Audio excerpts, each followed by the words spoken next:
um grupo grande de Araranguá. Muito obrigada pela presença. Temos a presença da senhora Elza Garrone, da Sociedade Espírita Amor e Caridade, da Capital Federal de Buenos Aires. Temos também a presença da senhora Pilar Garrone, da cidade de Córdoba, da Providência de Córdoba, da Sociedade Espírita Anália Domingos Soler, da Argentina. E também da Carmen Patino, da Confederação Espiritista da Argentina. Nosso muito obrigada. E a todos também, muito obrigada pela presença aqui nesta noite. Convidamos então o nosso irmão Laércio para a prece inicial.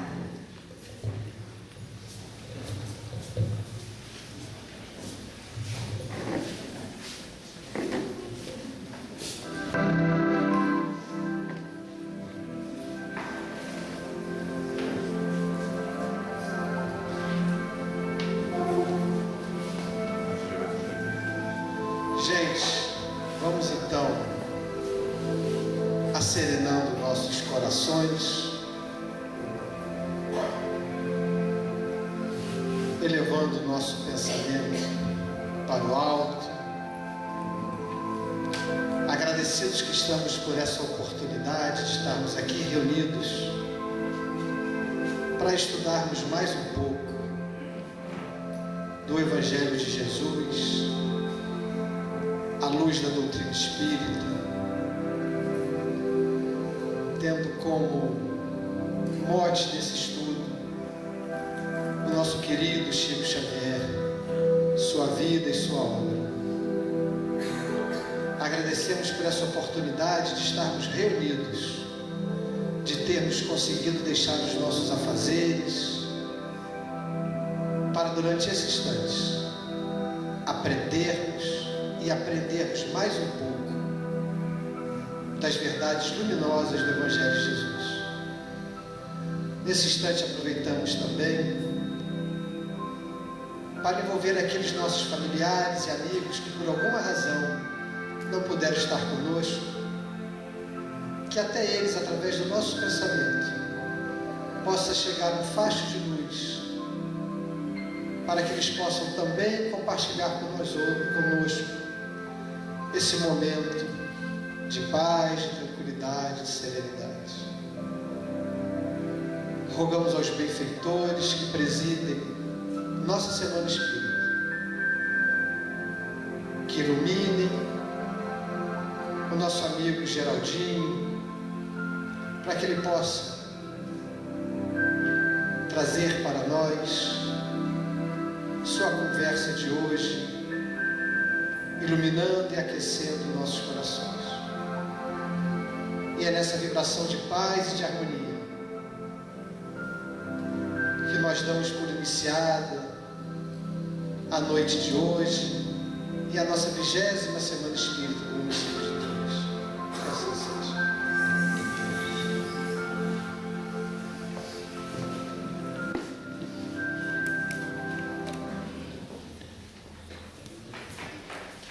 Como o Laércio falou, 20ª Semana Espírita de Torres. Nada melhor que uma pessoa que deu início nessa tarefa para falar sobre a 20ª Semana Espírita de Torres. Carmen.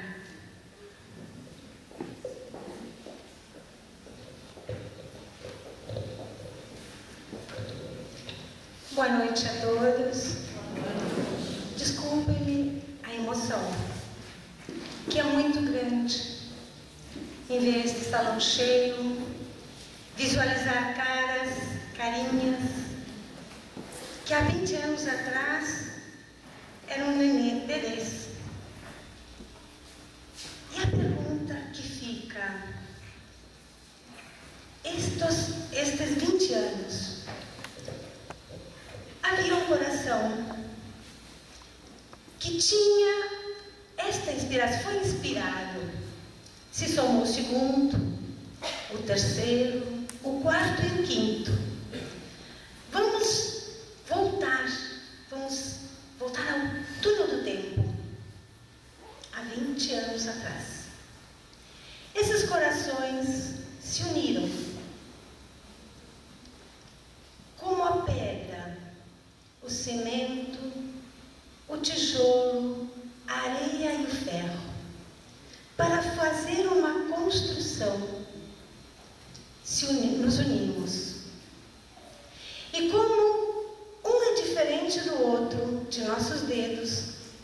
tinha um pensamento, mas nos unimos. E com esta mão unida, a outra, fizemos a oração. Porque a mão representa um aperto de mão, um abraço carinhoso batendo no ombro, uma carícia. Muitas vezes golpeia, mas surgiu. Nos encontramos neste ano, na Sociedade Espírita Boa Nova, na Sociedade Espírita Bezerra de Menezes e na Sociedade Espírita Caminho da Luz. No Bezerra de Menezes, deu a primeira palestra G. Almeida, de Osório. Bezerra de Menezes. No Boa Nova foi Gerson Tavares, nosso muito amigo de Santa Catarina. E no Caminho da Luz. E no Boa Nova foi Velocimo de Camargo. Creio que todos vocês conhecem.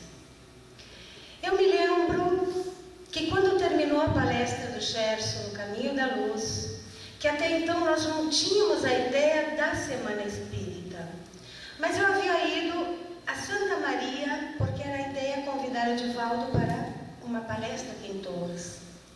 E foi lá que eu vi a Semana Espírita de Santa Maria, e foi dali que partiu essa ideia, essa inspiração.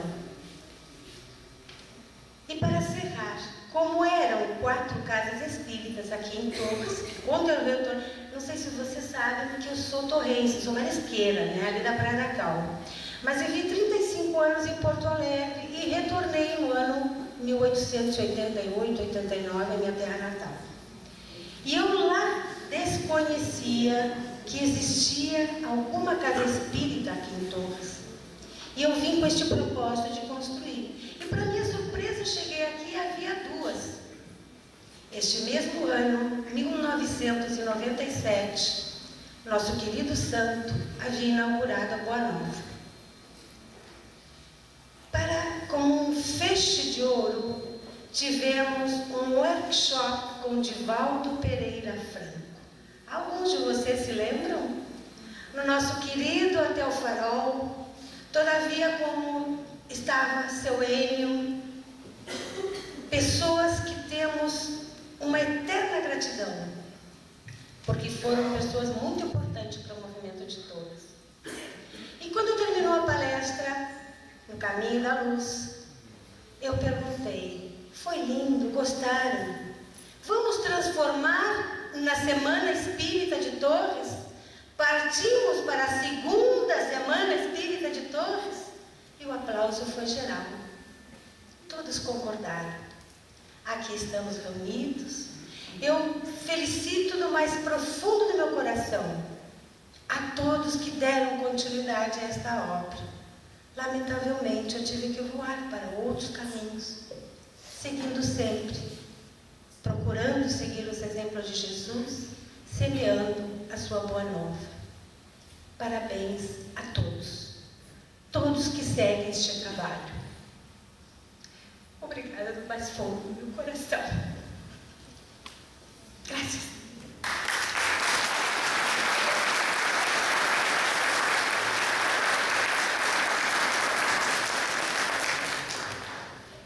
Convidamos Laércio Meirelles para fazer a apresentação de Geraldo Lemos Neto. Então, gente, me pediram para apresentar o Geraldo Lemos Neto, mineiro, Terra Boa, Minas Gerais. Geraldinho, hoje, assim, poderíamos ficar bastante tempo falando sobre ele, mas não é o caso, né, Geraldo? Eu acho que a principal apresentação que a gente pode fazer do Geraldinho é a seguinte: ele é amigo do homem, ele é amigo, privou da intimidade do Chico durante muitos anos, durante mais de 2 décadas. Ele teve a oportunidade de conviver com o Chico em visitas frequentes que ele fazia em Uberaba, saindo de Belo Horizonte, indo a Uberaba 1 ou 2 vezes por mês. E a partir dessa convivência, obviamente, ele recebeu várias informações e aprendeu muito com esse convívio, mais do que as informações, com a forma de ser e de agir do nosso Chico. Mas Geraldinho é um profundo estudioso da doutrina espírita, vem proferindo palestras pelo Brasil, fora do Brasil. Eu digo a vocês para ter saúde, para seguir o Geraldinho só pelo Facebook, porque é um check-in aqui, é um check-in lá, e viajando, divulgando a mensagem da doutrina espírita, nos trazendo informações sobre esse tempo que ele conviveu com o nosso Chico Xavier, estudioso que ele é da vida e da obra do Chico. Ele preside, entre outras atividades, ele preside a Fundação Cultural Chico Xavier, na cidade natal do Chico, em Pedro Leopoldo, que vocês lembram, fica próximo, bastante próximo a Belo Horizonte, 20, 25 minutos de carro, nós estamos de Belo Horizonte para Pedro Leopoldo. E lá, trabalho muito bonito, alguns de vocês eu sei que já tiveram a oportunidade de ir lá visitar, trabalho muito bonito de resgate da memória de Chico Xavier em Pedro Leopoldo, através então da Fundação Cultural Chico Xavier, e então ele preside esse trabalho lá, que vem acompanhado do trabalho da editora Vinha de Luz, que também edita livros, muitos, a maioria deles relacionados à vida de Chico Xavier. Aqui atrás nós temos alguns exemplos dos títulos publicados pela Vinha de Luz que estão à disposição para quem quiser adquirir. Depois da palestra de hoje, o Geraldinho vai autografar esses livros para quem assim o desejar. Tá bom? Para a apresentação já falei muito, né? Geraldinho, por favor, chegue.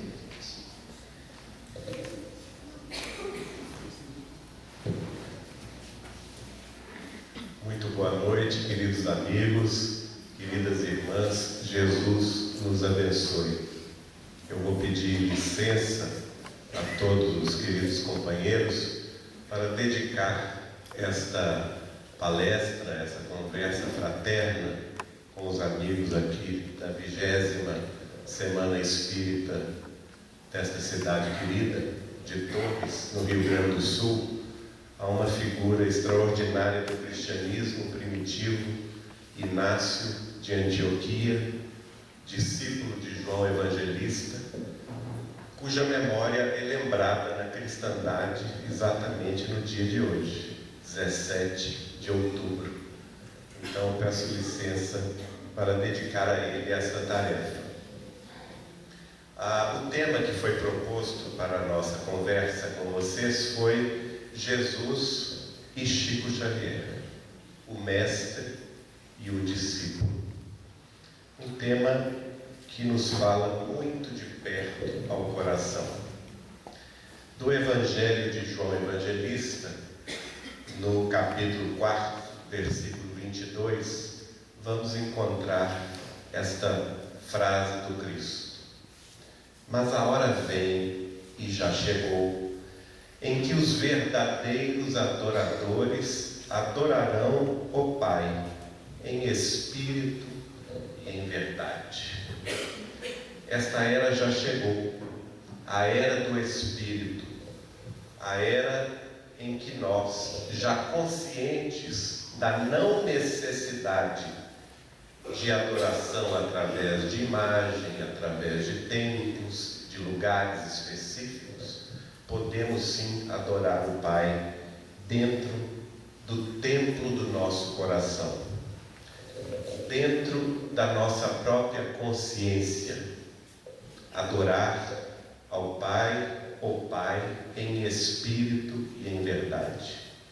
E é Jesus quem nos diz também no Evangelho de João, capítulo 14, versículo 15: se me amais, guardai os meus mandamentos. E eu rogarei a meu Pai, e Ele vos enviará outro Consolador, a fim de que fique eternamente convosco.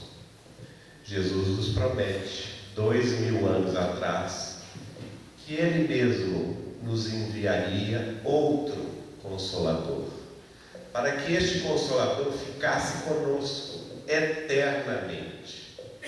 Nós sabemos, pelos estudos apresentados ao mundo por Allan Kardec, que a doutrina espírita, codificada por ele, se apresenta como este Consolador, aquele que veio nos fazer lembrar de tudo quanto Jesus nos disse e ainda nos acrescentaria ao conhecimento, explicando-nos todas as coisas. Mas ele há de ficar eternamente convosco, e por esta mesma razão, este Consolador vai acompanhar ao longo dos séculos o conhecimento da própria humanidade. Allan Kardec disse que ele mesmo não deu a palavra final da doutrina dos espíritos, mas apenas começou a desfraudar a verdade exposta pelos espíritos superiores. E, consequentemente, esta verdade iria se ampliando no tempo e no espaço com o próprio crescimento da sabedoria humana na face da Terra, para que, enfim, o Consolador pudesse nos acompanhar eternamente. O Novo Testamento também nos traz uma passagem interessantíssima. É o Evangelho de João Evangelista, o último capítulo, capítulo 21.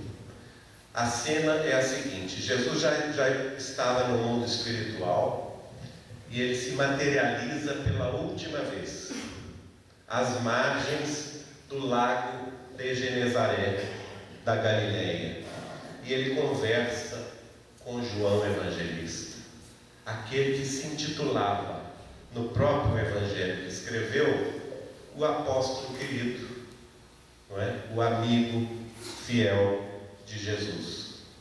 Mas assim que Pedro viu a cena, Jesus materializado, conversando com João Evangelista, ele tem um pouco de ciúme, não é? Como todo ser humano, nós somos assim, não é? E os discípulos escolhidos pelo Cristo são todos eles humanos, figuras humanas como nós. E ele tem ciúme de ver Jesus conversando em particular com João Evangelista. E ele vai e se aproxima da cena, naturalmente querendo participar daquele colóquio que era tão particular, e pergunta a Jesus: Senhor, e a este? E Jesus lhe responde: se é minha vontade que ele fique, ou seja, Jesus estava se referindo a João Evangelista, se é minha vontade que ele fique até que eu venha, que te importa a ti, Pedro? Segue-me tu. Jesus repreende a Pedro, repreende o ciúme de Pedro. Ele estava aqui revelando que, conversando com João Evangelista, estava indicando a João uma tarefa para que João Evangelista ficasse na terra, até que ele, Jesus, voltasse de novo à mesma terra. E que a tarefa de Pedro era outra: segue-me tu tens uma outra tarefa comigo. Espalhou-se então, escreve João Evangelista, esse dito entre os irmãos da crença, que aquele discípulo, ou seja, o próprio João, não morreria. Jesus, porém, não lhe disse: não morrerás, senão: eu quero que ele fique até que eu venha. Que te importa a ti, Pedro? Eu, Senhor e Mestre, quero que João Evangelista fique na terra até que eu venha. Este é aquele discípulo que dá testemunho destas coisas. João Evangelista dando testemunho desta conversa final. Foi a última conversa de Jesus na face da terra, materializado. E que as escreveu. Ele dá esse testemunho e escreve esta passagem inolvidável do final do Evangelho de João. E nós sabemos que é verdadeiro o seu testemunho. Novamente, ele reafirma a verdade do que estava dizendo e completa o seu Evangelho dizendo: há, porém, muitas outras coisas que Jesus fez, as quais, se fossem escritas uma por uma, creio que nem no mundo todo caberiam os livros que delas se houvessem de escrever. João Evangelista termina o seu Evangelho retratando a sua visão da mensagem do Cristo, da Boa Nova de Jesus, falando em livros. Bem significativo isto. Agora vamos pular 1800 anos, quase 1800 anos. Humberto de Campos vai descrever esta cena para nós. É a véspera da mudança de século, do século XVIII para o século XIX. Jesus, nos altiplanos do mundo espiritual, das paragens celestes de onde preside os destinos da terra, manda convocar à sua presença João Evangelista. E quando João Evangelista chega, Jesus toma dele satisfações. Como estão os meus seguidores na face da terra? E João está muito triste. Fala com Cristo que nesses quase 18 séculos, muita luta foi travada em nome do próprio Jesus. Muita guerra, muito sangue derramado, muita perseguição. Fala da Inquisição, fala das perseguições dos enviados celestes que foram mortos, queimados, torturados. E, sinceramente, abre o coração para o Cristo e diz que ele está desanimado. Jesus pergunta para ele: mas você está desanimado, João? Ah, Senhor, eu estou desanimado, pois os teus enviados foram perseguidos e mortos, e a tua mensagem ainda não vinga nos corações. E Jesus fala com ele: pois eu não estou desanimado. Eu ainda tenho fé na humanidade. Eu ainda tenho certeza que a humanidade se iluminará. E ele completa nos escritos, no registro de Humberto de Campos, através de Chico Xavier, que está no livro Crônicas de Além-Túmulo, na mensagem A Ordem do Mestre. Jesus fala com João Evangelista: se os vivos nos traíram, meu discípulo bem-amado, mandarei que os mortos falem na terra em meu nome. Deste Natal em diante, meu João, descerrarás mais um fragmento dos véus misteriosos que cobrem a noite triste dos túmulos, para que a verdade ressurja das mansões silenciosas da morte. Os que já voltaram pelos caminhos ermos da sepultura retornarão à terra para difundirem a minha mensagem, levando aos que sofrem, com a esperança posta nos céus, as claridades benditas do meu amor. Jesus, então, está aqui dando uma ordem de mestre ao seu discípulo amado, aquele mesmo que ele havia designado para ficar na terra, cuidando da cristandade, para que ele voltasse e descerrasse para a humanidade uma nova era, em que não mais Jesus enviaria os seus emissários para serem sacrificados, mas que os espíritos desencarnados, os mortos, haveriam de falar, propagando a mensagem da Boa Nova, da redenção humana, pela reafirmação da verdade suprema da vida imortal. O Espiritismo, portanto, estava sendo dado a João Evangelista como a sua tarefa final na face da terra. Agora vamos ver outra mensagem do espírito de Humberto de Campos. Agora é outro livro. É a cena que se descreve no livro Cartas e Crônicas da passagem de ano de 1800 para 1801, a passagem do século XVIII para o século XIX.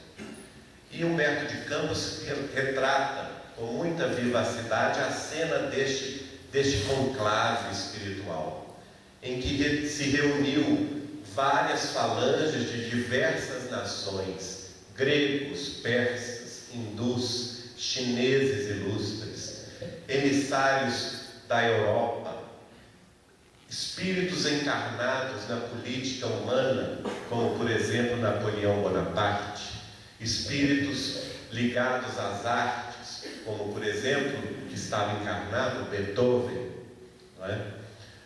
Filósofos antigos, cientistas e outros mais, que se reúnem também com emissários celestes, que descem dos altos planos para saudar o século XIX. E neste momento, o Espírito da Verdade se materializa, ouvindo a voz do Senhor, que convoca então o seu discípulo. Cânticos de alegria e esperança anunciaram nos céus a chegada do século XIX. E enquanto o Espírito da Verdade, seguido por várias cortes resplandecentes, voltava para o alto, antes disso eu pulei uma parte. Quando o Espírito da Verdade convoca o discípulo do Senhor, se materializa aquele que seria Allan Kardec.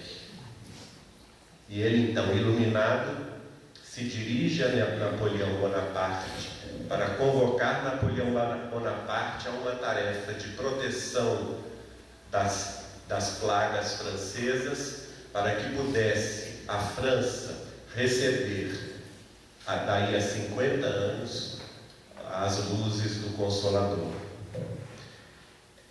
Napoleão chora, é a única vez que Napoleão chora, quando ele vê aquele discípulo que seria Allan Kardec, não é, se dirigir a ele. Promete fidelidade àquele que seria depois Allan Kardec. Então, encerrada a reunião, chegando-se ao século XIX, o Espírito da Verdade, com as suas cortes resplandecentes, retorna para o alto. E o apóstolo, que seria Allan Kardec, sustentando Napoleão nos braços, aconchegou de encontro ao peito. Nós estamos vendo aqui uma revelação de Humberto de Campos, que aquele que seria Allan Kardec era um dos apóstolos do Cristo, não é? E lá termina a mensagem dizendo que ele retornou Napoleão ao corpo físico e protegeu Napoleão até que ele mesmo retornasse à vida em 3 de outubro de 1804, e que infelizmente Napoleão Bonaparte, depois que se viu fora da influência daquele que seria Allan Kardec no mundo espiritual, acabou por entrar na vaidade, no orgulho e cair na tentação de se tornar imperador da França, não é? Uma vez que ele já não estava mais sob a influência daquele que havia reencarnado. No livro A Caminho da Luz, quem nos fala é Emmanuel.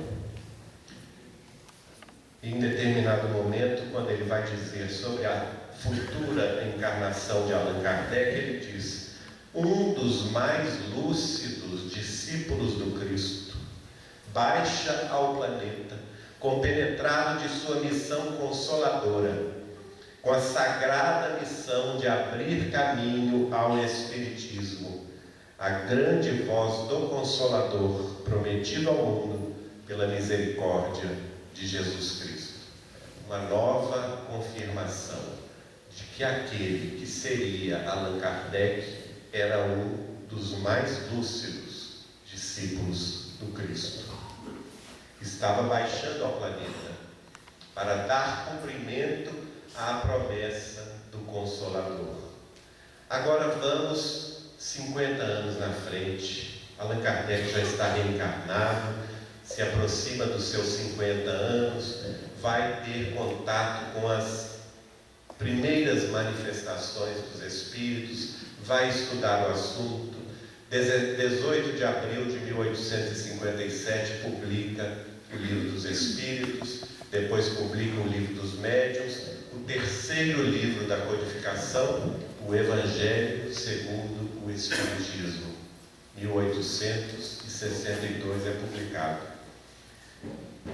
No Evangelho, no capítulo 6, cujo título é O Cristo Consolador, há uma frase curiosa de uma mensagem do Espírito da Verdade, dada na cidade de Paris no ano de 1861.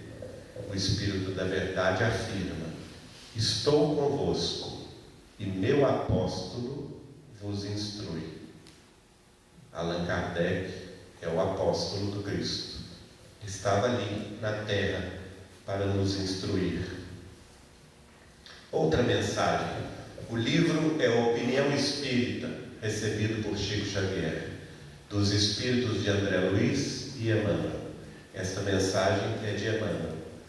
O título da mensagem: O Mestre e o Apóstolo. Luminosa a coerência entre o Cristo e o apóstolo que lhe restaurou a palavra. Jesus, o Mestre, Kardec, a chave. Em suma, diante do acesso aos mais altos valores da vida, Jesus e Kardec estão perfeitamente conjugados pela sabedoria divina. Jesus a porta, Kardec a chave. Jesus o mestre, Kardec o professor. O livro Opinião Espírita. Estamos hoje no século XXI. O Espiritismo já fez 150 anos.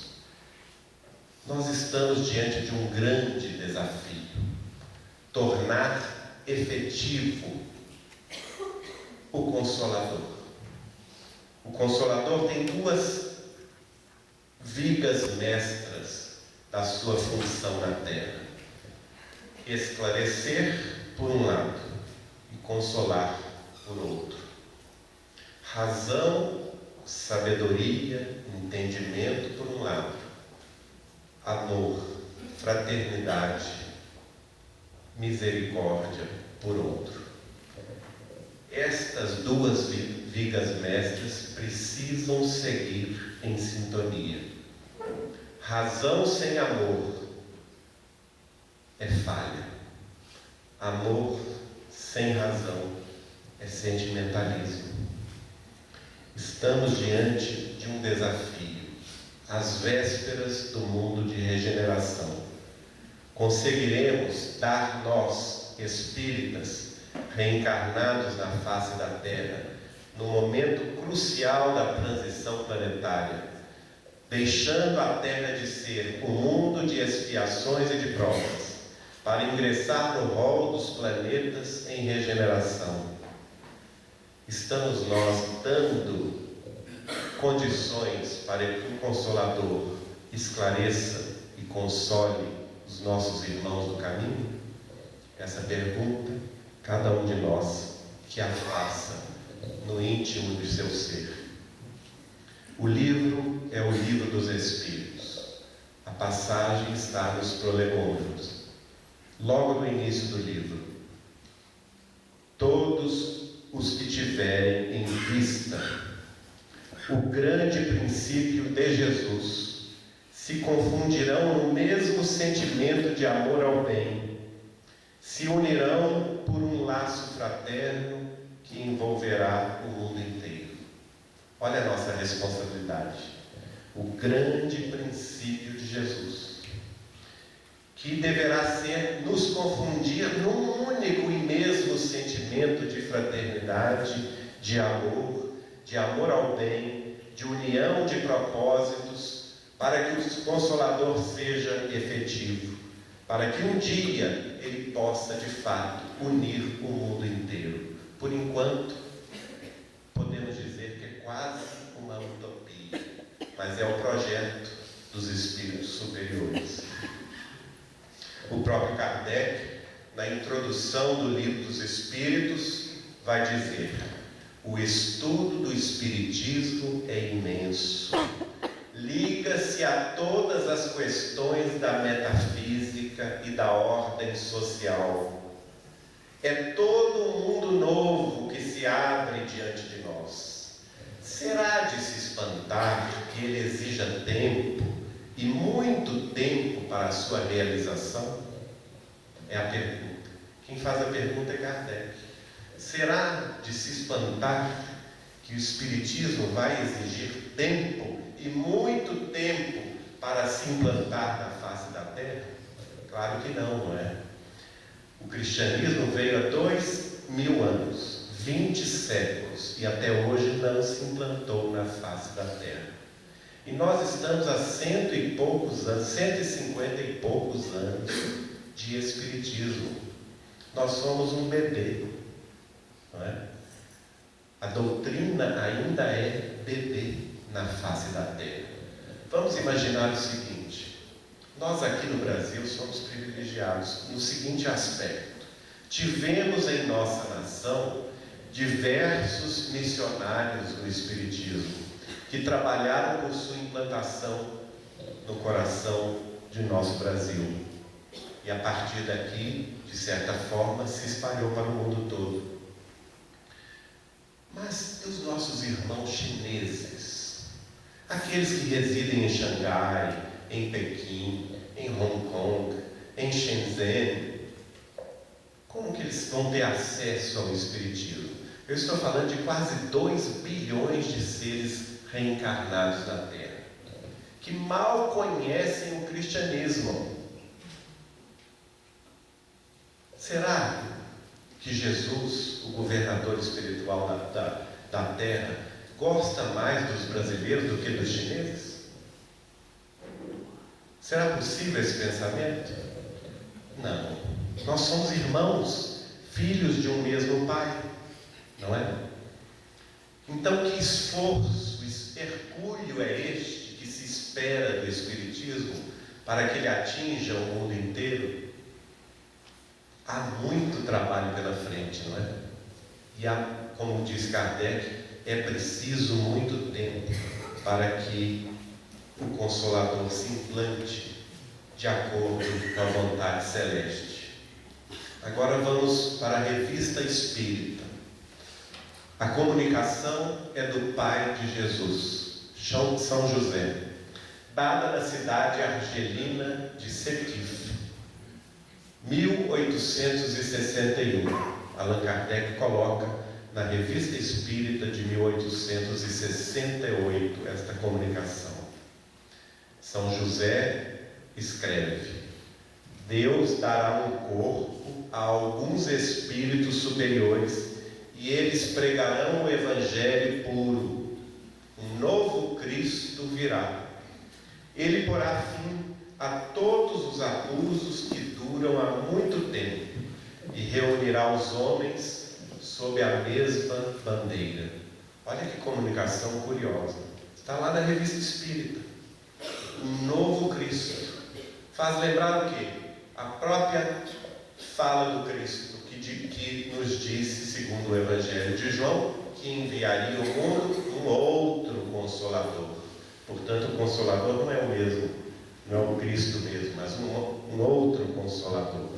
E aqui o Pai de Jesus está dizendo que vários espíritos superiores tomariam corpo na terra e um novo Cristo viria, por fim a todos os abusos, reunindo os homens sob uma mesma bandeira.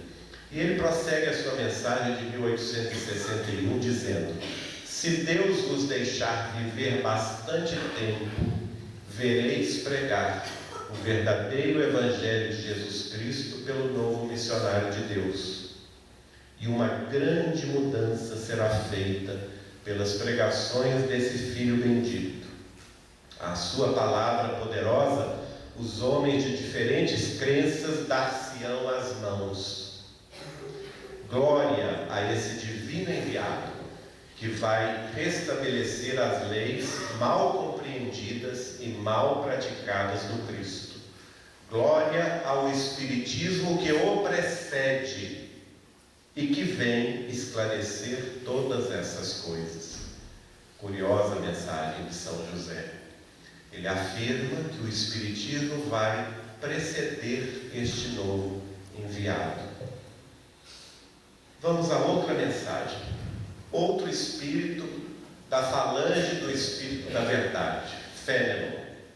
Ele vai escrever na cidade de Constantinopla, hoje Istambul, na Turquia. O mês é dezembro do mesmo ano de 1861. E ele diz: é ao 20º século que está reservado o retoque da humanidade. Todas as coisas que vão aqui se cumprir não são senão as preliminares da grande renovação. O homem chamado a completá-la ainda não está amadurecido para cumprir sua missão, mas ele já nasceu e sua estrela apareceu na França, marcada com uma auréola. Vamos pensar nessa mensagem. O século é o século XIX, 1861. Kardec já estava encarnado na França, já tinha lançado 2 livros, o Livro dos Espíritos, em 1857, e o Livro dos Médiuns.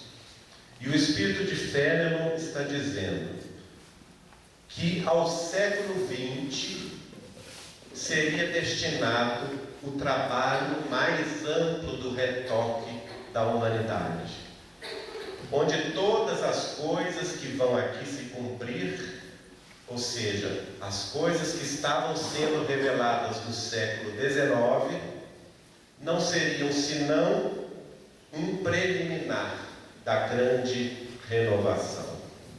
E que o homem chamado a completá-la, embora não estivesse amadurecido o suficiente, já tinha brilhado a sua estrela na França, marcada com uma auréola. Não há outra razão de nós pensarmos senão que o espírito de Fénelon se referia ao próprio Allan Kardec, codificador da doutrina dos Espíritos. Tereis outra mensagem, o ano seguinte, 1862, também colocada por Allan Kardec na Revista Espírita. Essa mensagem do Espírito Baluz foi dada em Paris neste ano de 1862. E ele diz assim: tereis para os tempos chegados um espírito superior que dirigirá o movimento do conjunto e dará uma coesão poderosa às forças esparsas do Espiritismo.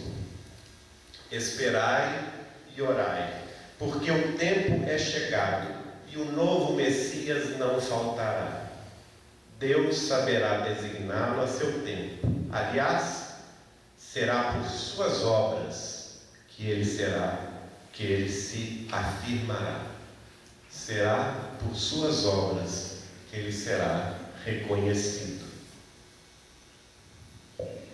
Agora é São Luís, um dos guias espirituais do próprio Kardec, que vai escrever também em Paris, em 1862, e sua mensagem Kardec vai colocar na Revista Espírita. Venham, meus amigos, confirmar a esperança dos altos destinos que esperam o Espiritismo. Esse glorioso futuro que vos anunciamos será realizado pela vinda de um Espírito superior, que resumirá na essência de sua perfeição todas as doutrinas antigas e novas, e que pela autoridade da sua palavra unirá os homens às crenças novas. Semelhante ao sol levante, dissipará todos os obstáculos amontoados sobre a eterna verdade. Curiosa essa mensagem também. Muitos anos mais tarde, Chico Xavier começaria a psicografar em Pedro Leopoldo. As primeiras mensagens que ele psicografou foram de sua mãe, Maria de São João de Deus. E em um determinado momento, o guia espiritual dela vai dizer a ela, e ela escreve através de Chico Xavier: cabe-nos operar a restauração das crenças puras. Cabe-nos operar a restauração das crenças puras. E São Luís diz: o começo de todas as coisas é obscuro e vulgar. O que é pequeno cresce. Nossas manifestações, acolhidas de início com desdém, violência ou indiferença banal da curiosidade ociosa, espalharão as ondas de luz sobre os cegos e os regenerarão. A hora não está longe em que o divino enviado alegrará o mundo. 1862, o ano em que Kardec lançou o Evangelho segundo o Espiritismo. Agora vamos dar um pulo. Início do século XX. A data é 15 de março de 1910. Vamos encontrar na revista O Reformador, da Federação Espírita Brasileira, uma mensagem curiosa do editor. Ele disse assim: 1910, março, um mês antes de Chico Xavier nascer em Pedro Leopoldo. E o editor-chefe da revista O Reformador escreve: de alguns anos, contudo, para cá, a voz amiga e experiente de Allan Kardec cerrou de se fazer ouvir. E algumas comunicações esparsas que têm aparecido por aqui, firmadas com seu nome, denunciam, tanto no estilo quanto nos conceitos, a suspeição de sua origem. Tudo assim parece fazer crer que Allan Kardec já voltou à carne.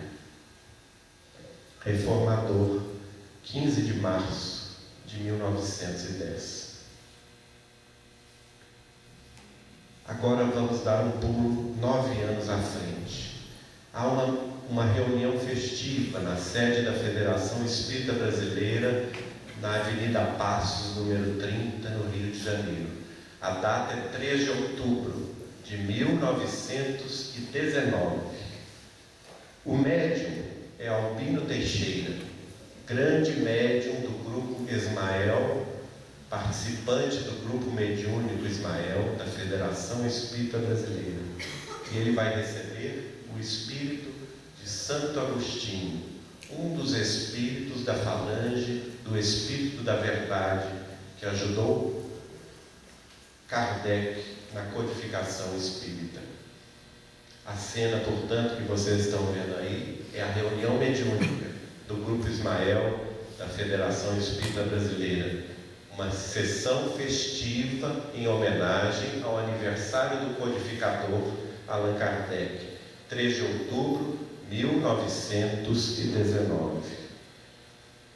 Santo Agostinho começa a mensagem: presente se acha à vossa reunião todos aqueles que assistiram a Allan Kardec durante o desempenho da grande missão por ele levada a efeito a bom termo quando na terra exilado.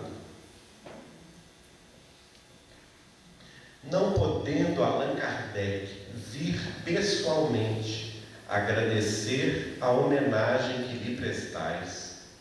Eu, designado por aqueles que o assistiram, declaro-vos que gentil e carinhosamente acolhemos os eflúvios do preito de vossa gratidão. Santo Agostinho está se colocando à disposição dos presentes do mundo físico e do mundo espiritual para ser o portador, não é, daquelas mensagens de reconhecimento e gratidão ao espírito do codificador, que mais tarde lhe seria entregue. E ele vai terminar sua mensagem dizendo: e a seu tempo o transmitiremos ao nosso e vosso irmão, que, em obediência a novas instruções, entre vós de novo se encontra, para dar maior amplitude à doutrina salvadora da humanidade. Santo Agostinho, na sede da Federação Espírita Brasileira, pelo médium Albino Teixeira, revela que Kardec estava de volta entre nós, no Brasil. Entre vós de novo se encontra, para dar maior amplitude à doutrina salvadora da humanidade. No ano seguinte, o mesmo médium Albino Teixeira recebe o guia espiritual do Brasil, Ismael, em reunião também no grupo Ismael da Federação Espírita Brasileira, em mensagem publicada no Reformador de 1920, no mês de abril, ele diz: a árvore do Evangelho, semeada há 2000 anos na Palestina, eu a transplantei para o coração de Santa Cruz, para o rincão de Santa Cruz, onde o meu olhar se fixa, nutrindo o meu espírito, a esperança de que breve florescerá, estendendo a sua fronte por toda parte e dando frutos sazonados de amor e de perdão. Exatamente 7 anos depois, no dia 7 de maio de 1927, Chico Xavier participaria em Pedro Leopoldo da primeira reunião mediúnica de sua vida, assistindo a sua irmã doente por um processo obsessivo. E no dia 8 de julho de 1927, começaria a sua tarefa esclarecedora para psicografar o que até hoje nós contamos 498 livros já publicados. E por outro lado, no dia 10 de julho de 1927, começaria também a outra face da sua tarefa, que é a tarefa consoladora da fraternidade, da caridade, que ele não deixou a partir daí até os 75 anos seguintes, 75 anos de dedicação absoluta à mediunidade com Jesus e à fraternidade cristã. Mas voltemos no tempo mais uma vez. 2 anos depois desta reunião, na sede da Federação Espírita Brasileira, a data é a mesma, 3 de outubro de 1921. Nova homenagem ao codificador Allan Kardec, que o grupo da Federação Espírita Brasileira estava comemorando. Desta feita, é outra médium que vai trabalhar. E o guia espiritual dela é nada mais, nada menos do que São Tiago. Tiago, irmão de João Evangelista.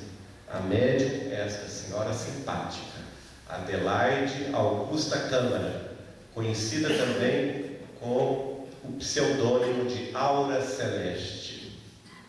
Esta médium havia sido introduzida na mediunidade por nada mais, nada menos do que Dr. Adolfo Bezerra de Menezes, que foi o seu tutor na Federação Espírita Brasileira. Sobre ela, André Luiz escreve no livro Obreiros da Vida Eterna, um capítulo inteiro dedicado a ela, com o título de A Servidora Fiel, em que André Luiz, através de Chico Xavier, relata os momentos finais da encarnação desta médium extraordinária. Lá no livro ele coloca o nome de batismo dela, é a médium Adelaide, que nos momentos finais da sua vida terrestre vai desencarnar sob a assistência do seu tutor, Dr. Adolfo Bezerra de Menezes, na instituição que ela havia fundado no Rio de Janeiro, de amparo às crianças carentes e aos idosos infelizes. A instituição chamava-se Creche e Asilo João Evangelista. E Aura Celeste, 3 de outubro de 1921, é a médium de São Tiago, na sede da Federação Espírita Brasileira no Rio de Janeiro. E nesta mensagem, São Tiago vai dizer: há espíritos de escol, almas de têmpera rija, que descem à terra em missão e conservam a noção clara do dever que têm a cumprir e que consideram sagrado, porque de fato é, sem vacilações, dão conta jubilosos do desempenho de sua tarefa. Para as muitas provações, os muitos tormentos e as muitas dores que os vão assaltando, e eles encontram em si lenitivo na certeza de que tem da necessidade do bom desempenho de sua missão. Quase aqui esse trecho é profético, porque vai nos mostrar exatamente o que será a vida de Chico Xavier. Para as muitas provações, os muitos tormentos e as muitas dores que os vão assaltando, mas eles encontram em si lenitivo, na certeza de que tem da necessidade do bom desempenho de sua missão. E o Espírito de São Tiago completa: pois bem, meus amigos, esse Espírito cujo advento rememorais, ou seja, Allan Kardec, não está mais no seio da imortalidade.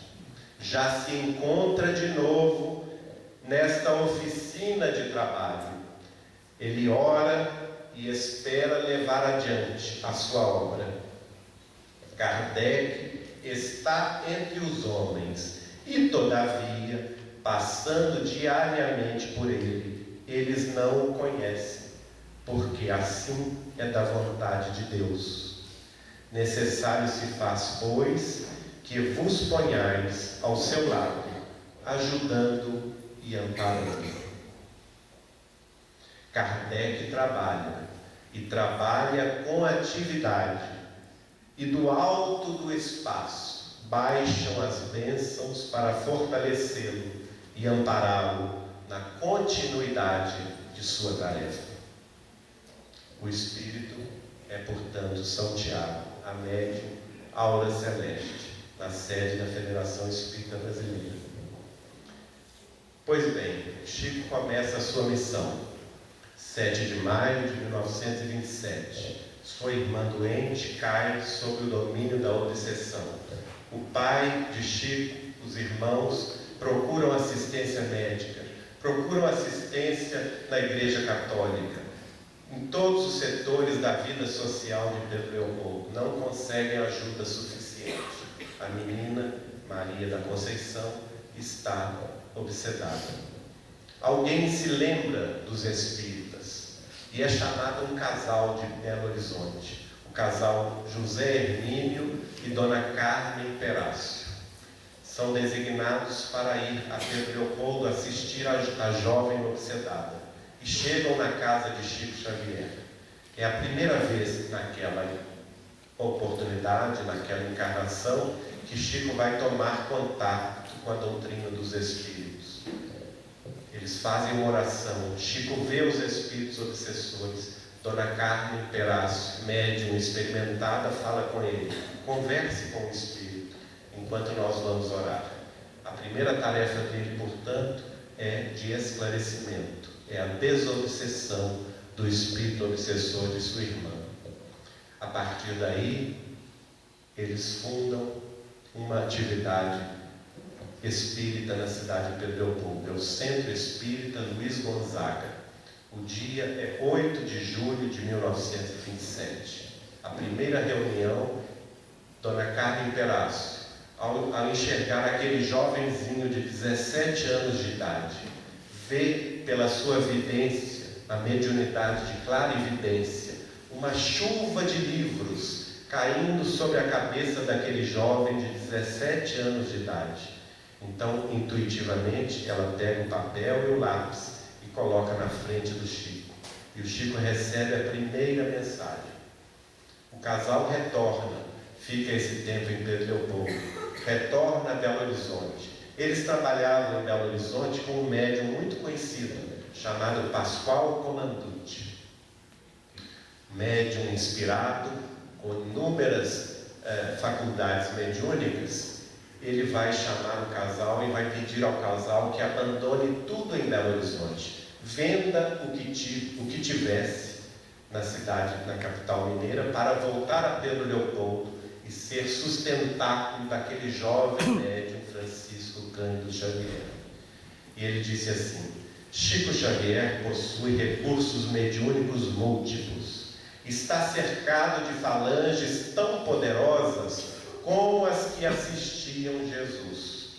Esse menino assombrará o mundo, escreverá ele mediunicamente centenas de livros e será intransigente defensor e divulgador do Espiritismo codificado por Allan Kardec. Viverá muito, desencarnado não terá substitutos. Da mesma forma que Jesus, Chico é único no planeta. Só ele, em encarnação posterior, poderá retomar o leme e dar continuidade à obra específica que lhe foi confiada pelo Altíssimo. Poderá ter, em princípio, sucessores. Substituto, reafirmo, jamais. Pascoal Comanducci, então, instrui o casal. O casal vende tudo, segue para Pedro Leopoldo. E é sustentar na vida do Chico nos primeiros anos de sua mediunidade, pelos próximos 5 anos. Esse relato foi acolhido por um companheiro espírita de Belo Horizonte chamado José Jacinto Alcântara, que desencarnou com quase 100 anos de idade. Frequentador do Centro Espírita Luz, Amor e Caridade, do qual eu pertenci muitos anos, ele conheceu pessoalmente o médium Pascoal Comanducci, com quem então teve essas informações. E foi também grande amigo do casal José Hermínio e Carmen Perazzo. Divaldinho Matos reuniu esse depoimento no livro Chico Xavier e Pedro Leopoldo. Curiosamente, anos se passaram, o médium desencarnou, Pascoal Comanducci vai falar pela psicofonia de Chico Xavier no Centro Espírita Meimei de Pedro Leopoldo. Algumas mensagens ele vai falar através de Chico, que estão situadas nos livros Vozes do Grande Além e Instruções Psicofônicas. Da mesma forma, os médiuns anteriores que eu referi aqui, Albino Teixeira, também desencarnado na década de 40, vai escrever através de Chico Xavier mais de 110 mensagens.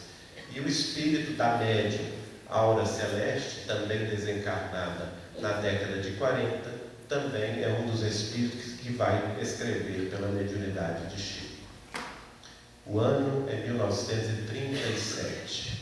Chico recebe de Humberto de Campos este livro, Brasil, Coração do Mundo, Pátria do Evangelho, que a Federação Espírita Brasileira vai publicar em 1938.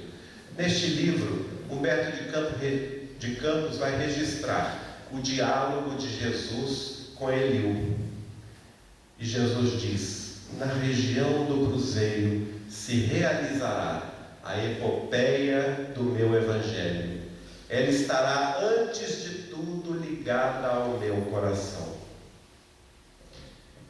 31 de março do mesmo ano de 1938, o ano que se lançou Brasil, Coração do Mundo, Pátria do Evangelho.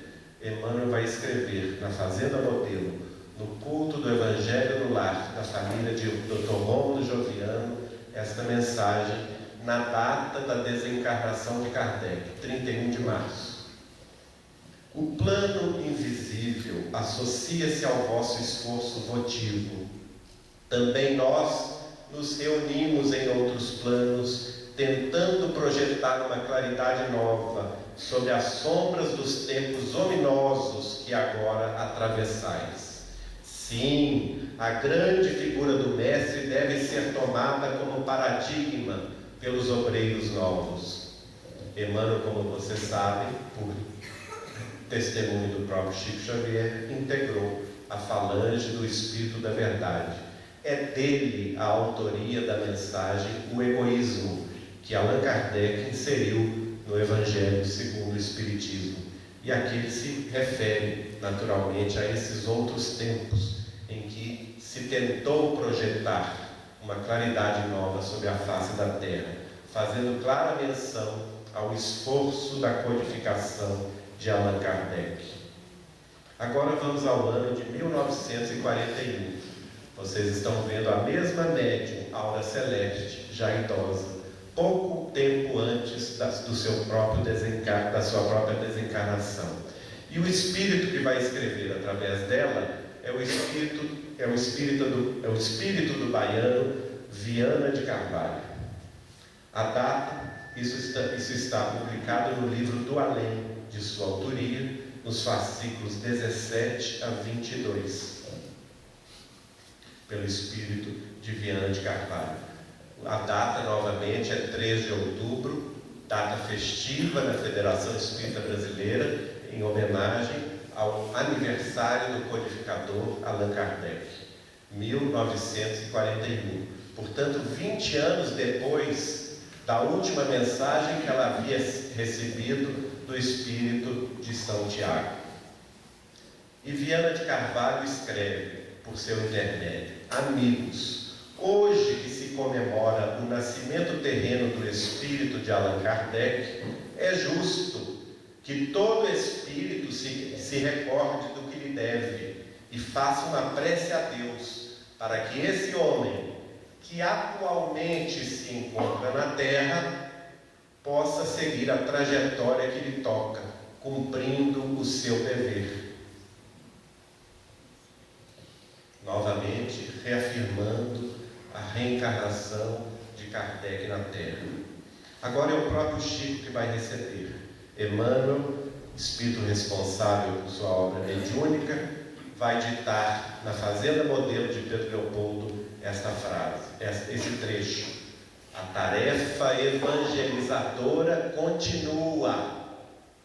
A permuta de nomes não importa, fazendo clara referência que houve uma permuta de nomes, não é?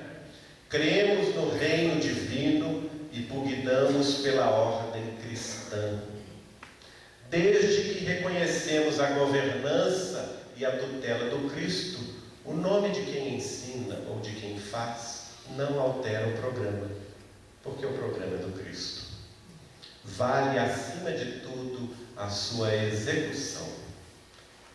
A bandeira da cruz prossegue e em torno de nós há um povo que tem fome do Salvador. Olha que bela expressão. A bandeira da cruz prossegue, a evangelização do mundo prossegue e em torno de nós há um povo que tem fome do Salvador. Como disse o Cristo: dai de comer a quem tem fome, dai de beber a quem tem sede. E em torno de nós há um povo que tem fome do Salvador. A data é 12 de janeiro de 1949. Mais adiante, 3 de agosto, ele vai escrever, através de Chico, está no livro Deus Conosco: é preciso criar espírito para o gigante. E ele mesmo vai definir o que ele quer dizer com isso. Ele diz: o gigante é o Brasil, ainda adormecido da sua alta destinação diante do concerto das nações na face da terra. E nós estamos num esforço de veicular do mundo espiritual ao mundo físico, no espírito, informações, esclarecimentos, consolações, material para a análise daqueles que estavam na terra. É preciso criar espírito para o gigante. O livro agora é outro, Falando à Terra. É um livro que Chico recebe de espíritos de outras nações. Este aqui é Robert Southey, o primeiro inglês que vai escrever a primeira história do Brasil no século XVI. E ele escreve através de Chico, no livro Falando à Terra: somos aqui lavradores, otimistas e felizes, confiados no esplêndido porvir da jovem e vigorosa nação, depósito de firmes esperanças, de milhões de espíritos empenhados na regeneração humana. O Brasil recebe milhões de espíritos empenhados na regeneração humana. Isso é um projeto que vem do alto. Não é à toa, portanto, que aqui, no solo brasileiro, o Espiritismo floresceu na frente, deu frutos na frente de outras nações. Não é? Porque há um projeto que, de certa forma, antecipa o que vem no futuro. Agora vou falar de um conterrâneo seu, da cidade de Guaíba, o escritor e jornalista Fernando Vorre. Ele escreve vários livros entrevistando o médium Chico Xavier. E no livro A Ponte, atualmente publicado pela Federação Espírita do Estado do Rio Grande do Sul, na página 69 da segunda edição, na época edição da Metrópole, ele vai concluir, depois de entrevistar Chico Xavier: a obra do médium Xavier se constitui num extraordinário trabalho de uma equipe espiritual, cujo claro e evidente objetivo é a complementação da terceira revelação, tal como foi prometida por Jesus Cristo. Fernando Vorre. Em determinado momento, no ano de 2006, a revista Época lança um desafio no Brasil para descobrir quem, na opinião dos brasileiros, era o maior brasileiro da história. Disparado na frente, com mais de 800 mil votos, Chico Xavier é eleito por votação popular. A data é 11 de setembro do ano 2006. Agora vamos outra vez ao 3 de outubro. Ele nos persegue, né, Laércio? 3 de outubro. O ano é 2012.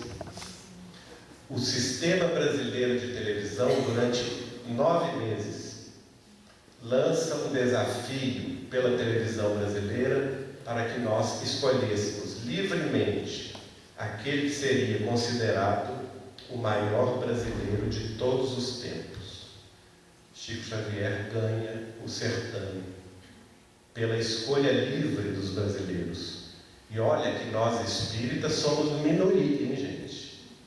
E minoria muito pequena diante da grande maioria católica e protestante. 3 de outubro é a data. Chico Xavier é escolhido em rede nacional de televisão, o maior brasileiro de todos os tempos, recebendo livremente os votos de todo o Brasil espírita e não espírita.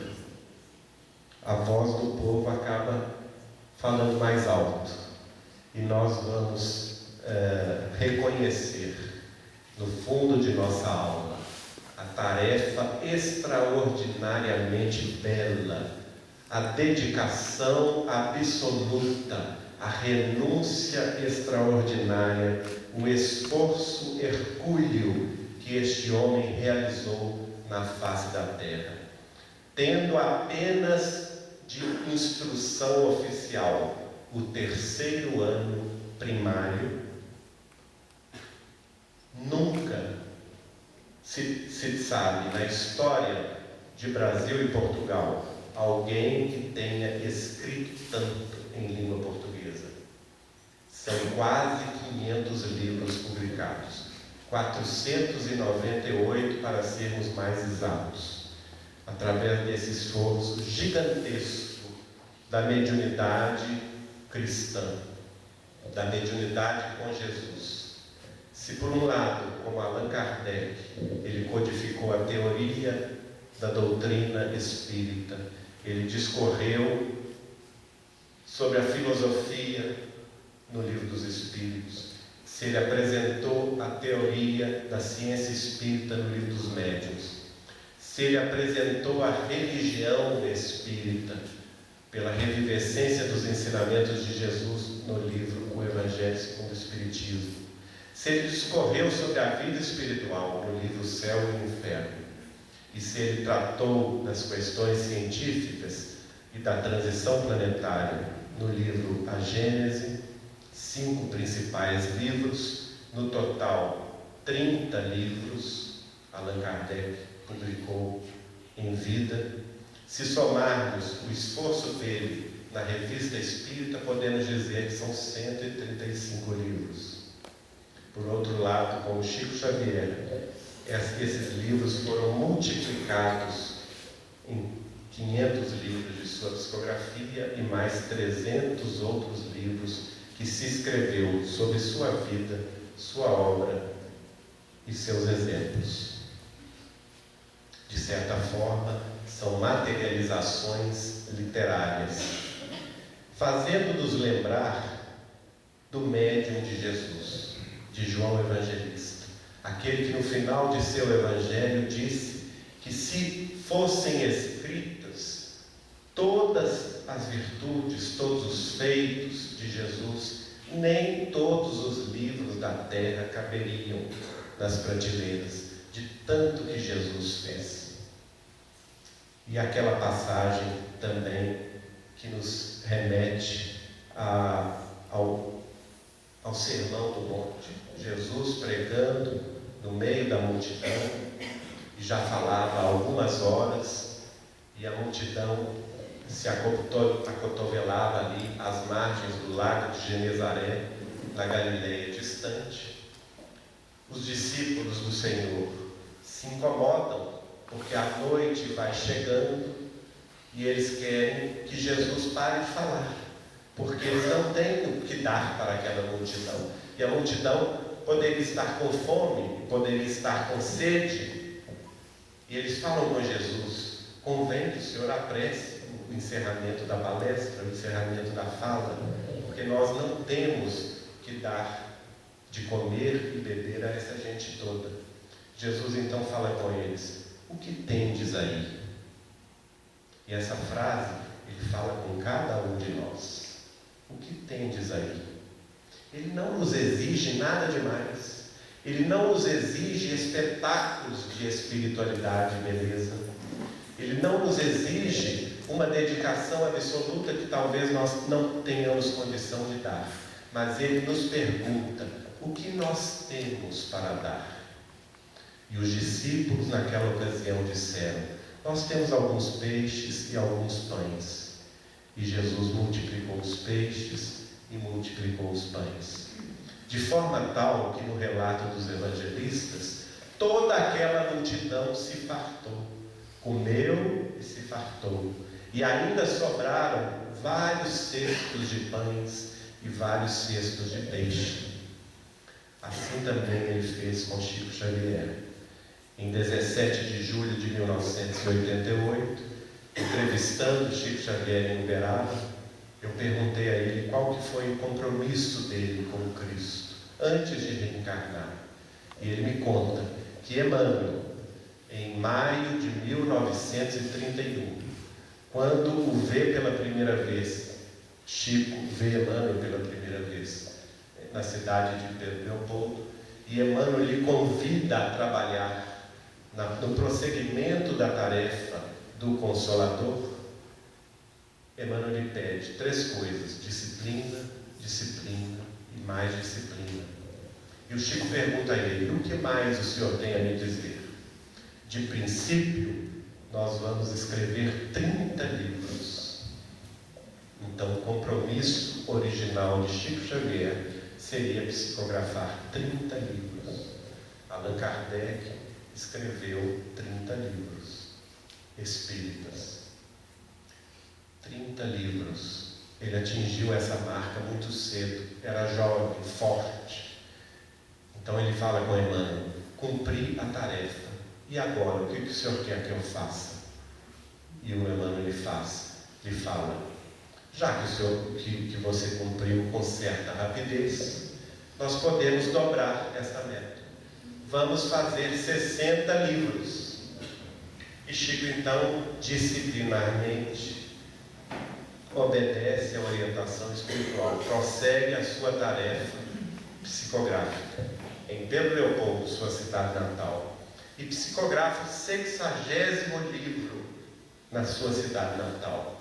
O livro é Evolução em 2 Mundos, de André Luiz, em parceria com Valdo Vieira, que residia em Uberaba. É o último livro que Chico psicografa em Pedro Leopoldo.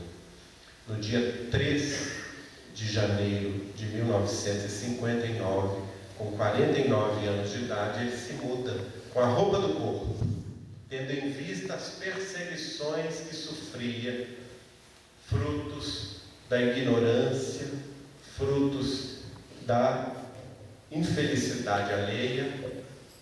Ele se muda com a roupa do corpo para Uberaba, no Triângulo Mineiro, distando 550 quilômetros de sua cidade natal, Pedro Leopoldo. Em Uberaba, como eu disse, ele chega, desce do ônibus com a roupa do corpo. Ele acha que já cumpriu com a tarefa, que não vai mais psicografar. Emmanuel aparece para ele e fala: Chico, você está chegando numa cidade nova. Novos companheiros vão se apresentar para a tarefa, para te auxiliar. Poderemos fundar novos centros espíritas. Vamos aumentar esse projeto de 60 livros já cumpridos, vamos passar a 100. 10 anos depois, o ano é 1969, ele atinge esse ponto. O livro é Poetas Redivivos, que vai comemorar o primeiro livro, Parnaso de Além do Túmulo. Ele então crê que terminou mesmo a tarefa, porque já deu mais de 3 vezes o compromisso original, não é? Jesus havia perguntado a ele: Chico, o que você pode me dar? E ele havia respondido: eu posso lhe dar 30 livros. E ele já estava a mais de 3 por número, né? Já tinha dado 100 livros. Então Emmanuel, ele chama Emmanuel assim: agora eu já estou aposentado no Ministério da Agricultura. Ele havia se aposentado alguns anos antes em Uberaba. Já não tenho mais compromissos profissionais de trabalho.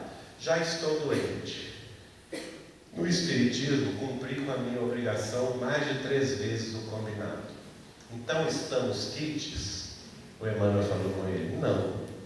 Eu vim aqui lhe informar que eu trago um decreto de nosso Senhor Jesus Cristo. E o Chico pergunta a ele: o que diz esse decreto? É a meu respeito? É sim, Chico, é a seu respeito. Diz o decreto que o seu corpo físico está terminantemente desapropriado em favor da divulgação da doutrina dos Espíritos através da mediunidade dos livros. E você haverá de psicografar até o último de seus dias. O Chico põe a mão na cabeça: meu Deus do céu, será possível? E o Emmanuel: se é possível, você ainda está forte, não é? Daqui a pouco você vai completar apenas 60 anos, de modo que você ainda tem muita vida pela frente, e nós podemos trabalhar muito. Agora ele Chico fala assim com ele: mas o senhor há de convir uma coisa: nós somos adeptos de uma doutrina que nos ensina que nós temos o livre-arbítrio. Não temos ou não temos o livre-arbítrio? O Emmanuel responde: tem sim, senhor. Todos nós, seres humanos, temos o livre-arbítrio para escolher o nosso próprio destino. Então, o Chico responde: o senhor há de cumprir o seguinte, com todo respeito a nosso Senhor Jesus Cristo. Eu não quero desagradá-lo, mas eu posso me negar à sequência do compromisso, porque, afinal de contas, a tarefa inicial era apenas 30 livros, e nós já produzimos 100 livros, de modo que eu tenho esse direito de me negar ao prosseguimento da tarefa. O Emmanuel: de fato, Chico, você tem esse direito, mas neste caso você se negue ao prosseguimento da tarefa, eu sou-lhe obrigado a lhe informar que neste mesmo decreto que está aqui em minhas mãos, existe uma nota de rodapé. E o que diz essa nota de rodapé? O Chico perguntou a Emmanuel. E Emmanuel respondeu: diz assim: caso o médium designado para a tarefa se recuse ao prosseguimento da mesma, você, guia espiritual dele, Emmanuel, tem a minha autorização para tirá-lo do corpo agora. E o Chico, como um bom mineiro, não é? E bem disciplinado médium de Jesus, aceitou a incumbência e prosseguiu na face da terra por mais tantos anos. Quantos anos? 1969 até 2002. São 33 anos. Será coincidência? Idade do Cristo? Mais 33 anos de serviço psicográfico, desinteressado e puro, em favor de quê? Em favor do prosseguimento da divulgação espírita cristã. E daí, do 100º livro, quase que ele chega a mais 400, porque até hoje nós temos 498 livros publicados. No total, somando a obra de Kardec e a obra do Chico, 528 livros publicados, sem contar a Revista Espírita e sem contar os livros biográficos. E aí, essa soma vai quase 1000 livros. Não é bem a multiplicação de livros?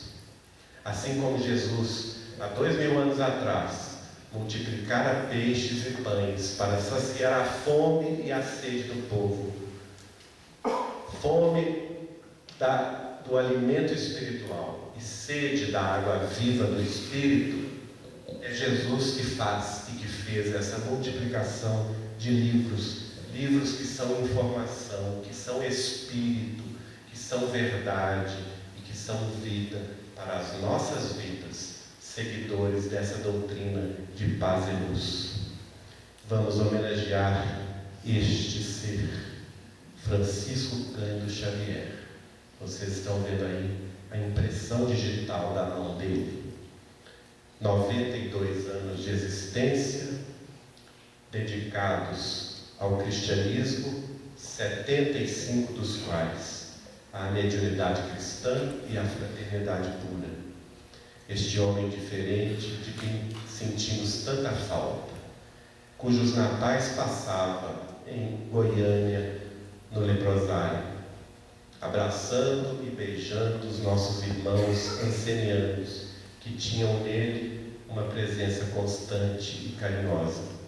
Este homem que Uberaba deu apoio à dona Conceição, que dirigia o Hospital do Pênfigo, com dezenas de crianças que acometidas da doença do fogo selvagem.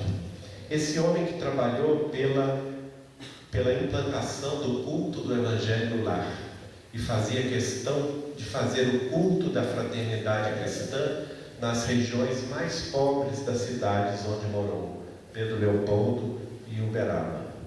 Este homem que abraçava os humildes, os sobrecarregados e os tristes, trazendo a eles conforto e esperança. Aquela entrevista que eu fiz referência é essa data aí, é o registro, 17 de julho de 1988, em que ele estava me dizendo sobre essa questão dos 30, dos 60, dos 100 livros. É este momento, na casa dele, de Uberaba. Aqui vemos uma cena do Grupo Espírita da Prece e vamos terminando a nossa palestra trazendo uma fala de Emmanuel, escrita em 11 de abril de 1945. Vejamos a humildade do guia espiritual de Chico Xavier. Ele diz assim: no que me toca, ainda não produzi coisa alguma. O que será de nós, hein, gente? No que me toca, ainda não produzi coisa alguma, sendo que tenho tão somente recebido para transmitir. Sinto-me feliz por ter cumprido meu compromisso de entregar à circulação geral as ideias renovadoras que nos foram confiadas. Sou o vosso amigo e servo humilde, Emmanuel. E é o próprio Chico, em carta manuscrita a Dona Neném Luoto, que presidiu a União Espírita Mineira por 33 anos consecutivos, de 1962 a 1995, essa carta ele escreve a ela no dia 8 de março de 1959. E ele diz assim: somos uma grande família, dispersa em diversos setores de trabalho. Nós somos uma grande família, dispersa em diversos setores de trabalho, com o Espiritismo por nossa bênção de luz. Hoje, cada qual de nós permanece em linha particular de luta. Cada um tem o seu compromisso, cada um tem o seu chamado. Cada um deve cumprir com o chamamento que recebeu do Senhor. Que tendes aí para me ofertar? E prossegue o Chico: mas amanhã estaremos todos novamente reunidos na vida real, apresentando por nossa vez, cada qual de nós, a soma dos esforços que levou a efeito, para nos desincumbirmos dos sagrados deveres com que fomos agraciados. Não é mesmo? Chico Xavier. O nosso Adelino da Silveira, um dos biógrafos e amigos de Chico, que curiosamente também teve uma amizade com ele que durou 33 anos, de 1969 ao ano 2002, sintetiza tudo o que ele significa para nós. A vida de Chico Xavier nos faz lembrar da doce presença de Jesus no mundo. Chico Xavier é uma luz, refletindo a luz do próprio Cristo. Que Jesus nos abençoe, nos guarde e nos guie, para que nós, por nossa vez, possamos cumprir com o nosso compromisso de aceitar o chamamento do Cristo. O que tendes aí para me ofertar? Cada um de nós tem alguma coisa para ofertar ao Cristo. E, enfim, dar cumprimento ao chamado de Erasto, que Allan Kardec colocou na sua obra. E depois, e levai a palavra divina. Arde-se a vossa falange de decisão e coragem. Mãos à obra. O arado está pronto, a terra espera. Arai. Que Jesus nos abençoe nesse desiderato. Muito obrigado.